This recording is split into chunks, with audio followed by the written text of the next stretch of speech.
lot of this stuff in these 6 steps is what you do, at least what I do, before I actually get into the day-to-day practicing. What's going on? It's Jason Heath, and today we're going to take a look at how my friend Lauren Pierce approaches learning a piece. You can pick up a copy of this cool guide in the description below, and I'm going to go through and do these 6 steps with a piece that I am starting to learn.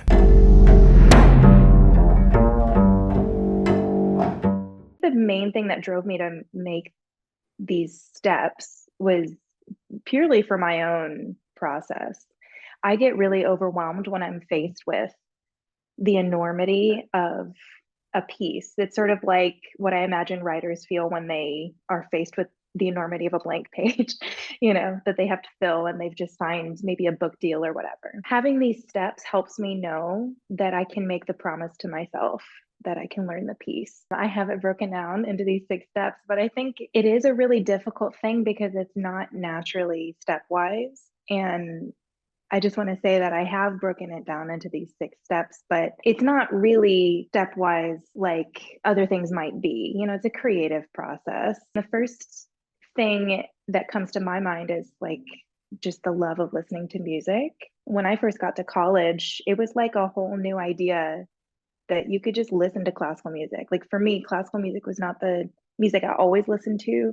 When I was younger, I listened to a lot of music, but just not a whole lot of classical music. And when I got to school, it was like this whole new, just almost like fortress of music that I was like faced with that I loved and I couldn't stop listening to. And so I think it was just sort of natural that that was the first step for me. Knowing how the piece goes just makes it so much more enjoyable. It's sort of like having the finished product, I guess, in your mind while you're at the very first stages. All right, let's listen to the piece, and this is Szymon Marciniak's wonderful recital that he did here in San Francisco. We'll put out a video about that, and this is going to be available on Szymon's YouTube channel.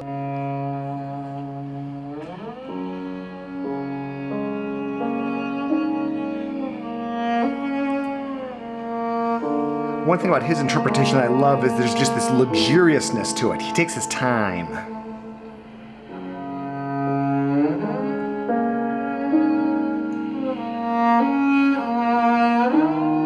He enjoys those shifts.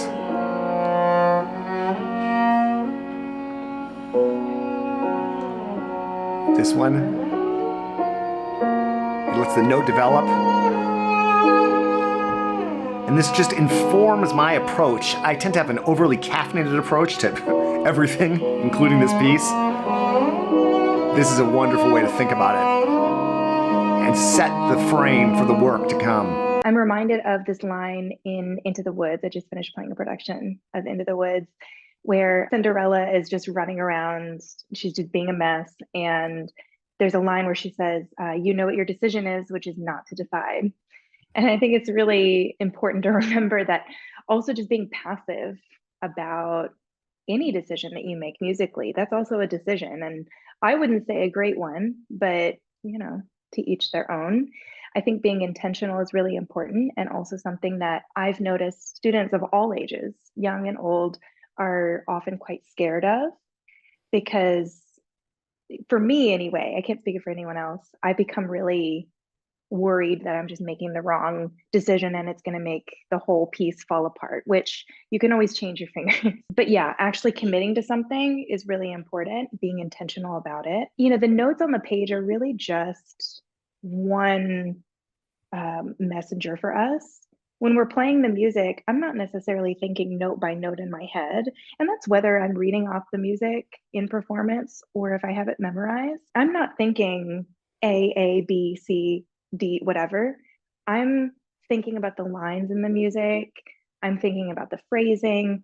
But I think it's important to remember that the first read of the music is really just for the sake of, or maybe the first few reads of the music is really just for the sake of that message of these are the notes that you need to actually physically play on the instrument. But we don't want to be thinking about just that all the time. And then I think the second message that we're taking into our body and our mind is the fingers that we're going to be using, sort of like our interpretation of those notes. It's almost like the first message of the notes is just the message. And then this is sort of the dance steps. Okay, let's start getting some fingerings and bowings in here. And there are many different ways to do this. You can do this on the bass. You can do this off of the bass. Got the bass right here, so I'm probably gonna flip between the two. I do like doing what I call coffee shop fingering sometimes because it's kind of nice to work through these problems without having to go back and forth. But a lot of the time I have to fix those.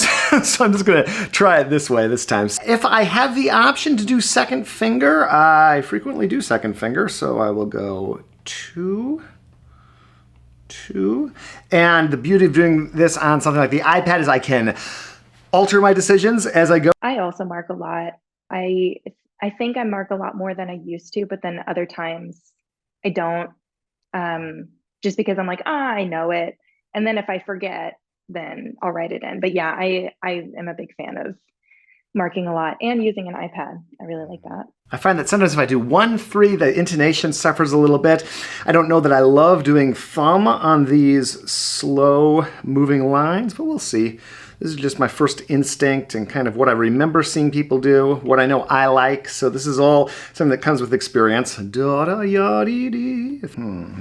Gotta test this on the bass. Nope. So it's nice to have the bass in hand. I've been working through the Bottesini, the fingerings and bowing, sort of half on the instrument and half off. I don't know if there's really a right or wrong way, because eventually I will sit at my bass and I'll be able to examine the fingerings and bowings that I've written and whether they actually were good. And I will say some of my best fingerings and bowings I've written away from the instrument. Some that like I think are really cool and creative, and then some of them that I've done at the instrument that make no sense. And I'm like, the next day I'm like, what was I even thinking? It's like I've never played bass before. I like keeping with that A harmonic though, so let's see.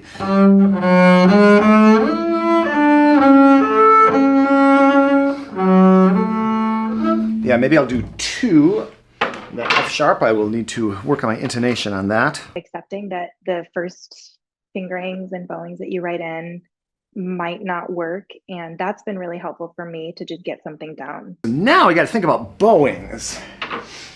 And even though the piano starts on the second bar, I think I want to start with this up. I think that's what Shimon does. These are just also first instincts. I do not need to mark a fingering and bowing over every note, but in the early stages, I think it's kind of nice to have a lot of this info. You can always erase it.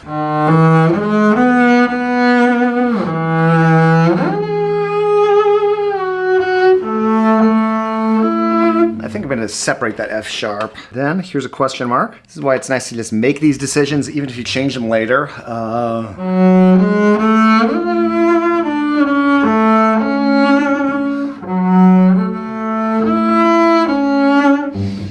And I always play things too fast, so I'm going to give myself an extra bit of bow to kind of encourage me to take my time. I don't know if I have a real method other than just sort of like the feel it out method.